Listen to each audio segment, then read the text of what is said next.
A very good evening to all of you, friends. A very good evening to all of you. Welcome to BYJU'S Exam Prep, the most comprehensive preparation app for all exams. So, friends, let's begin with the weekly legal affairs for the month of February, part 9. In this session, I'm going to discuss with you some very important legal development that has happened over the couple of weeks before. Now, friends, in this particular session is intended for those of you preparing for CLAT and other law entrance examination.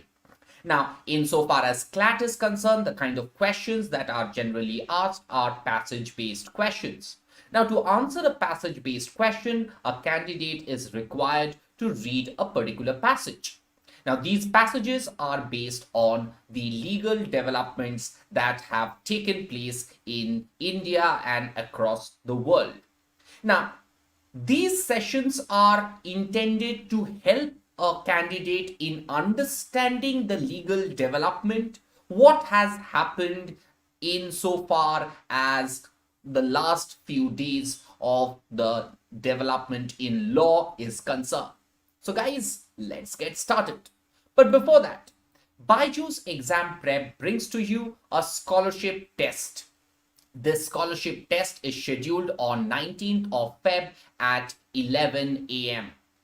Now, it's your opportunity to get up to 90% scholarship on our preparation program. So hurry up and register now. Let's begin. The first important development coming from the Kerala High Court. The Kerala High Court has said that the principles of res judicata is also applicable in criminal proceeding. Okay. Now, what is the principle of res judicata? The principle of res judicata simply states that if a matter, if a case is decided between two parties on the same issue and a judgment is delivered by a court of competent jurisdiction, then they can, of course, they can appeal to a higher court. There is no doubt. But can they again go to some other court to claim their praise? No, they cannot. Suppose I have a case against Mr. E. We go to the Delhi courts and the Delhi courts gives a judgment.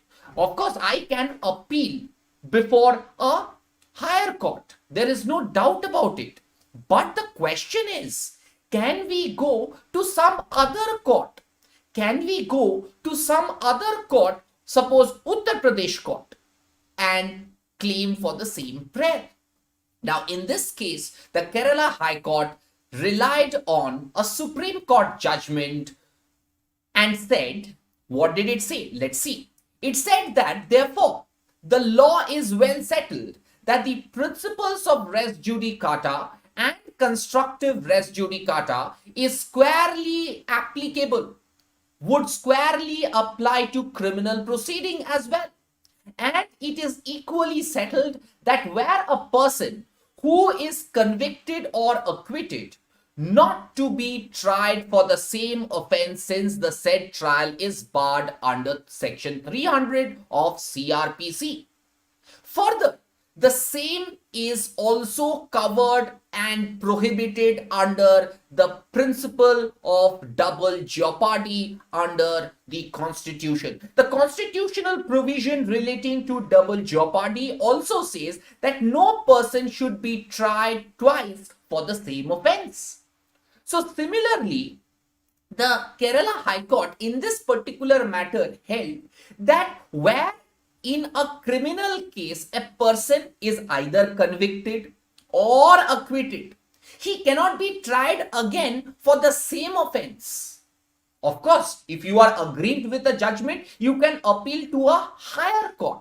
That is definitely available. But you cannot go to some other court on the same issue which has already been decided. Is that clear, everyone? Now, what does res judicata mean? Res judicata means adjudged. The simple meaning of res judicata means adjudged.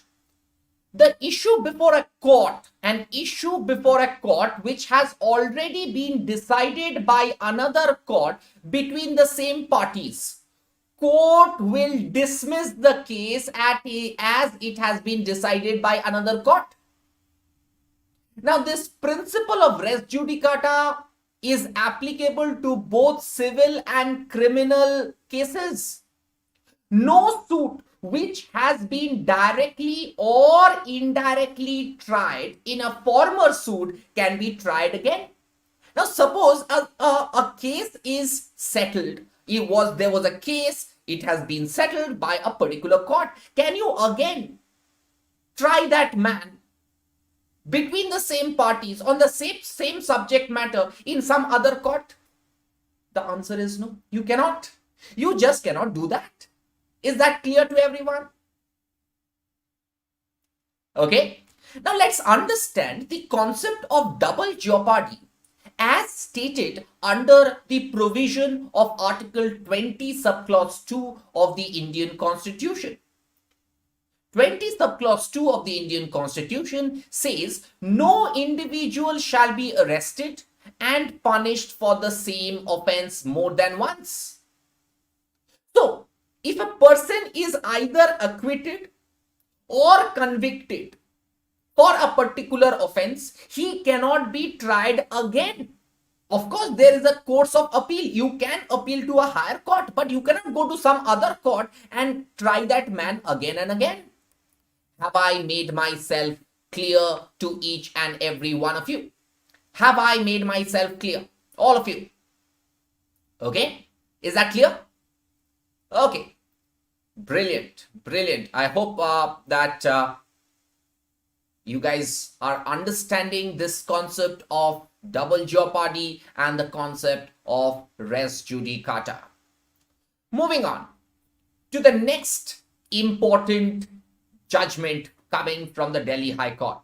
The Delhi High Court has declared that the virginity test is unconstitutional. Now, what is this virginity test? Now, let's see the facts. The virginity test was conducted on a female detainee accused under investigation. So, here is a woman who was tried for a particular offense. Now, the authorities had conducted a virginity test on her, whether she is virgin or not virgin. Now, the Delhi High Court in this particular case held whether judicial or police, whether a person is in judicial or in police custody, police cannot conduct virginity test. It is unconstitutional. It is a violation of Article 21 of the Constitution. It includes right to dignity. So, the moment you are conducting on a woman, the woman might have committed a criminal offense. So what? Does it mean that she does not have right to dignity? Does it mean that she does not have Article 21 rights? Now, the Delhi High Court said that conducting virginity test would interfere with a woman's bodily integrity. The moment a virginity test is conducted on a woman, whether she has done something wrong under the law or not, it interferes with her bodily integrity. Now let's see what the judge had to say. Now, the Delhi High Court said that some fundamental rights cannot be suspended or infringed or abridged even when a person is in custody.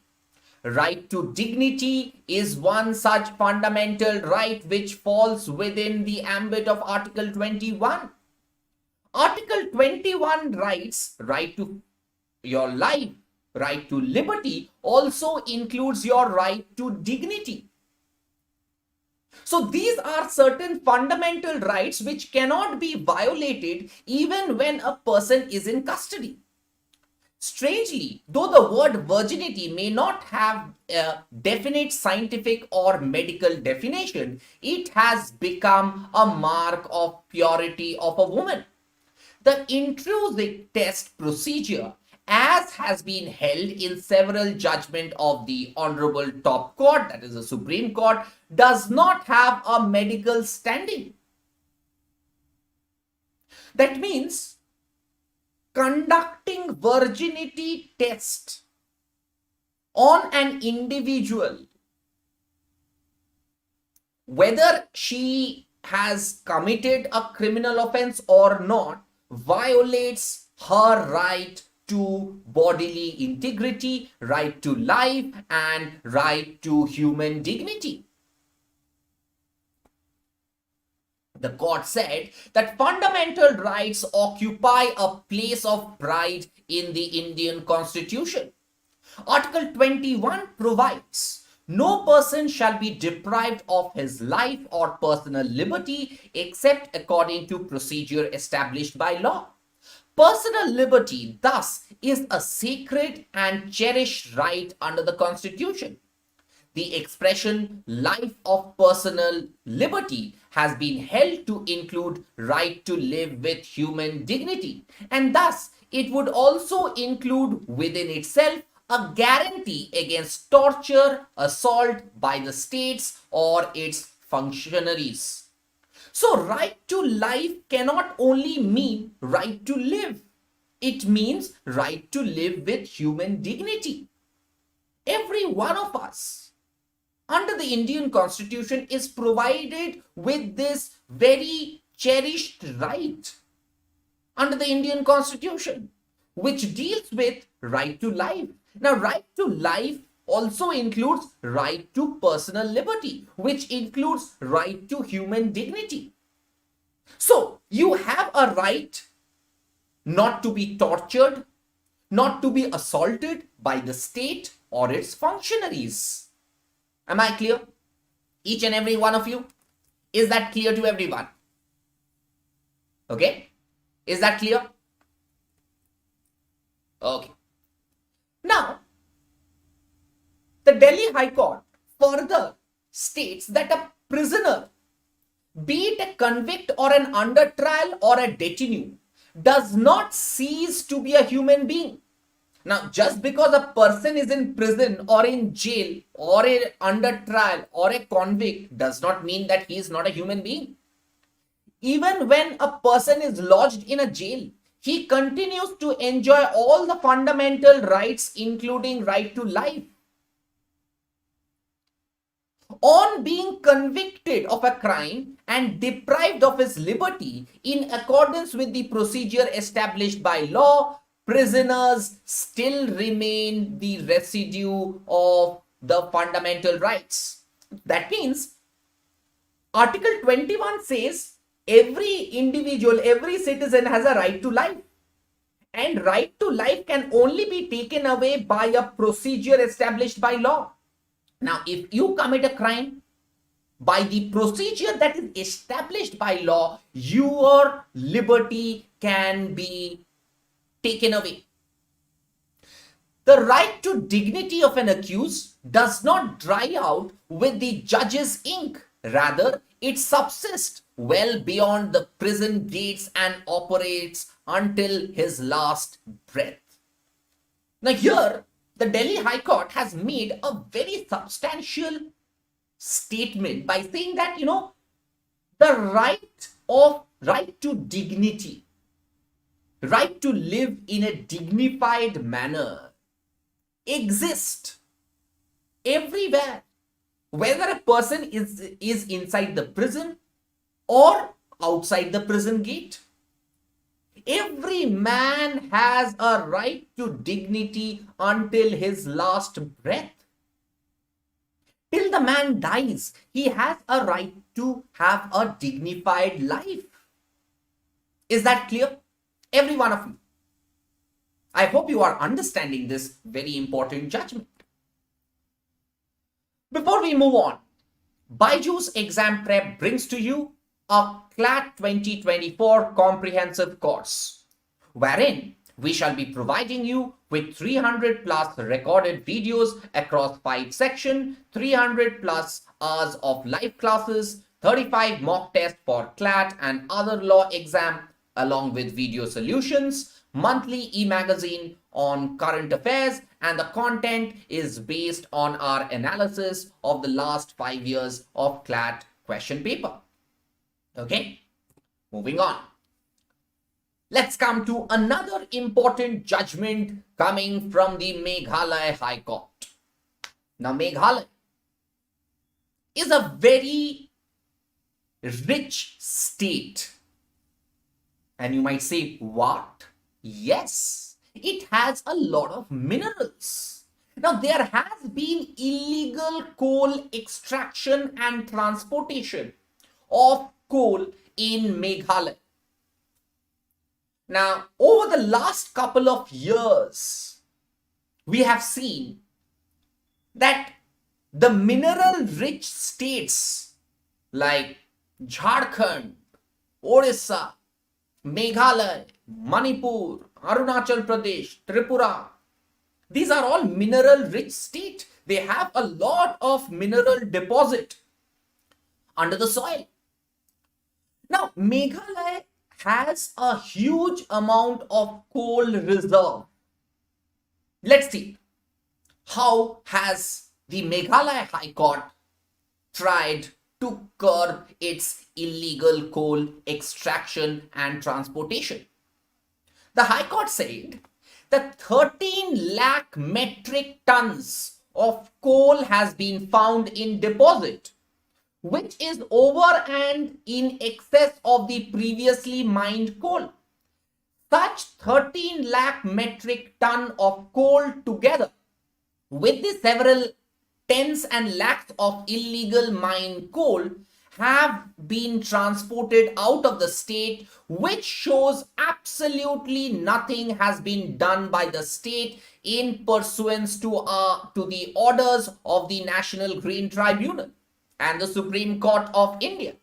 Now, the National Green Tribunal as well as the Supreme Court of India has time and again held that illegal mining must be stopped. Illegal extraction of mineral resources and the transportation of these illegally extracted mineral resources must be stopped. Now, over the couple of years, over the last years, there has been an increase in the coal extraction, illegal coal extraction and transportation of coal within the state. Now, coal is extracted and is sent across for illegal purpose, for gains, for illegal money. Now, that is required to be stopped. But the state of Meghalaya has not done anything in that regard to stop the illegal coal extraction and transportation.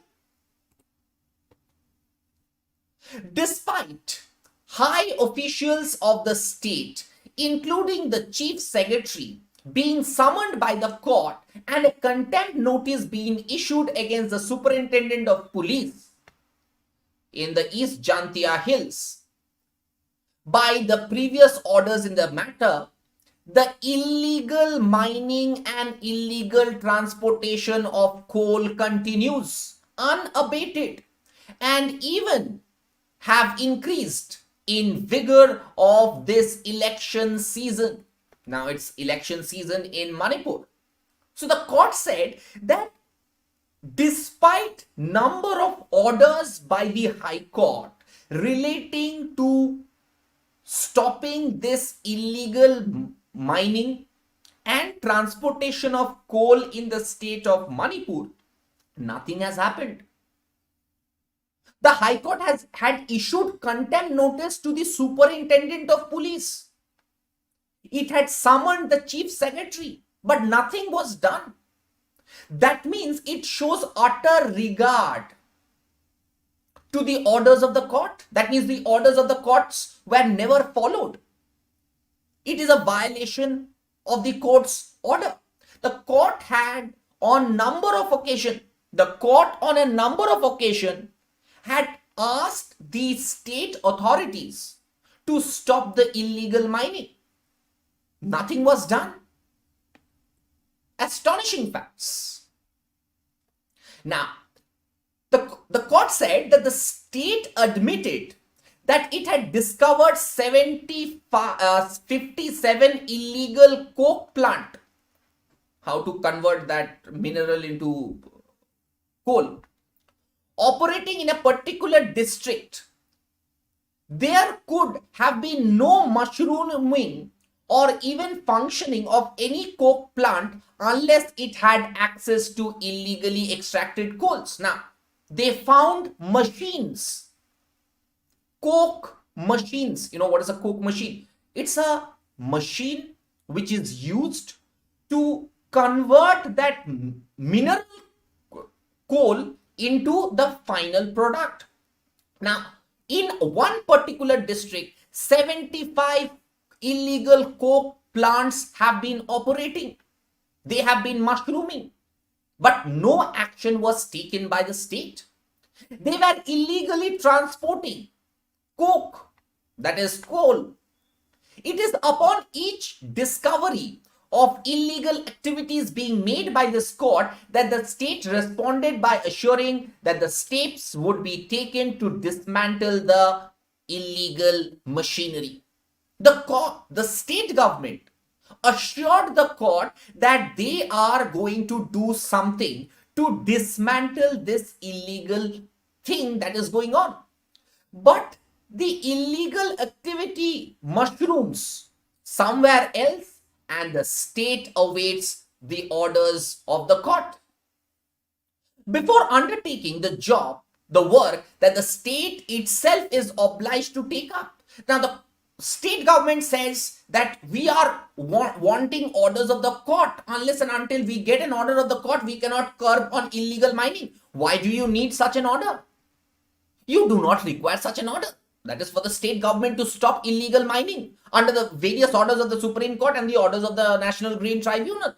But nothing has been done. Now, it is the High Court very painfully says that it is really sorry state of affairs and an affront on the rule of law. It is a strike on the orders of the court. Finally, the court, the Meghalaya High Court, said that it is necessary to call in the Central Armed Police Force to monitor and stop illegal activities pertaining to coal mining that continues in the state.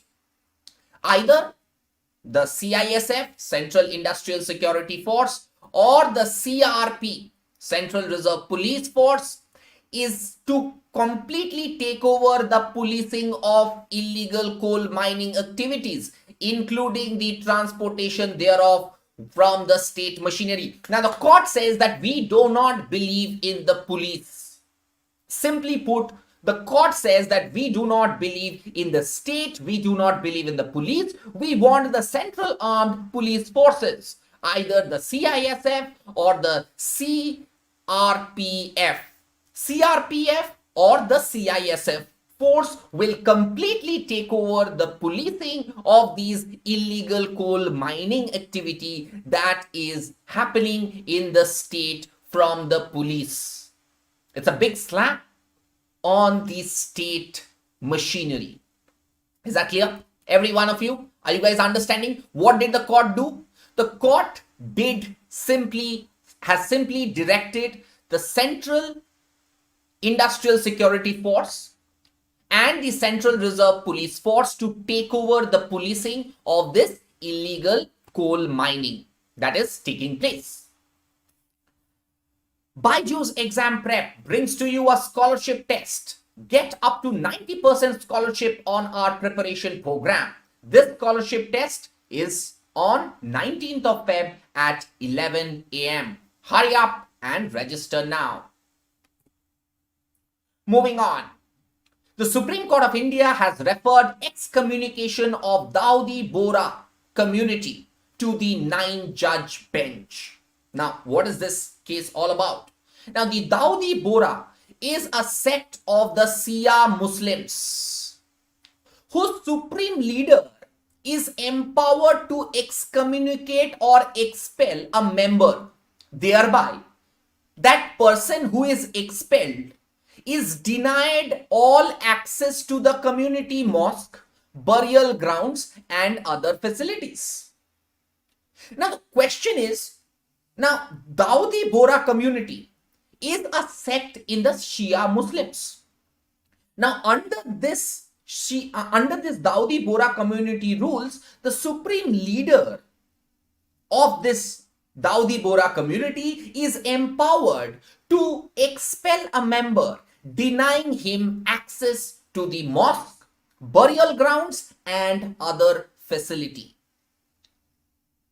Now, the Supreme Court says whether the exclusion practice which prevails in the Dawoodi Bohra community of excommunication of its member will stand the test of constitutional morality. Now, if your religious leader is throwing you out of the community, that means you are denied entering to the mosque, you cannot enter the burial grounds, and you are denied other facilities. Is it perfect? The Supreme Court said a person who is excommunicated by the community will not be entitled to use common property of the community, like burial or cremation grounds of the community. In a sense, such a person is virtually becoming untouchable within the community. In that case, it will result in his civil death. The concept of constitutional morality, which overrides the freedom conferred under Article 26, will not permit the civil rights of excommunicated person, which originated from the dignity and liberty of human beings, to be taken away. So here the Supreme Court very categorically says that the moment a person is excommunicated in the Dawoodi Bohra community, what happens? It results in his civil death. It results in his civil death. He is not permitted to enter the mosque. He is denied the permission of burial or cremation grounds and other facilities. Now, this has to be tested. Even assuming that the excommunication of members of the Dawoodi Bohra community is always made on religious grounds, the effect and consequence thereof on the person needs to be considered in the context of justiciable constitutional rights. Excommunication will have many civil consequences and will prima facie affect his fundamental rights, right to life and right to dignity, as guaranteed under Article 21 of the Indian Constitution. Now, can somebody, the supreme leader of the Dawoodi Bohra community, be allowed to excommunicate an individual? That excommunication results in violation of his constitutional fundamental right. Now, can it be allowed? The Supreme Court has referred this particular thing to a larger bench. We find that the exercise of balancing the rights under 26 and Article 21 was not undertaken by the Constitution bench. This question is substantially in issue before a bench of 9 judges in the Sabrimala temple review case. So the Sabrimala case is also there for a review before 9 judges. Now, today, the Supreme Court has referred the Dawoodi Bohra community to a larger bench. It has tagged along the matter with the Sabrimala temple review. Moreover, the question whether the protection can be given by 26B to the practice of excommunication has to be tested on the touchstone on the concept of constitutional morality, as said right in subject of morality. This is an important and emergent issue. These are the two main grounds on which the said decision needs reconsideration by a larger bench. So the Supreme Court of India has referred the Daudi Bohra community's excommunication to be tagged along with the Sabrimala review case, which is pending before a 9-judge bench of the Supreme Court of India. And finally, former Chief Justice of India UU Lalit says fair criticism is not sedition. Very important. He says that fair criticism is a right of every individual. It is the cherished right of every journalist. I have every right to comment upon the politics and acts of the government. If I do that, then it is not sedition. Section 124A of the Indian Penal Code has always been a thorn in the flesh of all journalistic ventures. Very important. Now, the former Chief Justice of India was addressing certain journalists, and he said that fair criticism is a right of every individual, and every individual means every journalist. You have a right to criticize the action of the government. That is not sedition. And he says that this particular law is a draconian law, is an age-old law which was used to curb India's freedom struggle against the British rule. And it has always been a thorn in the flesh of journalistic ventures. So guys, BYJU'S Exam Prep brings to you a comprehensive course for CLAT 2024. In this course, we are giving you 300 plus recorded videos across 5 sections, 300 plus hours of live classes, 35 mock for CLAT and other law entrance examination, along with video solutions, monthly e-magazine for current affairs, and the content is based on our analysis of the last 5 years of CLAT paper. So get your CLAT 2024 comprehensive course given by BYJU'S Exam Prep. So guys, if you liked today's session, do press the like button, do subscribe to our YouTube channel, do follow us on our Instagram, do like our Facebook page, do join our Telegram channel given in the description box, and definitely do not forget to download the app today. Thank you very, very much. God bless you. Have a great weekend. All the very best. Bye-bye. Take care. Tata. Thank you.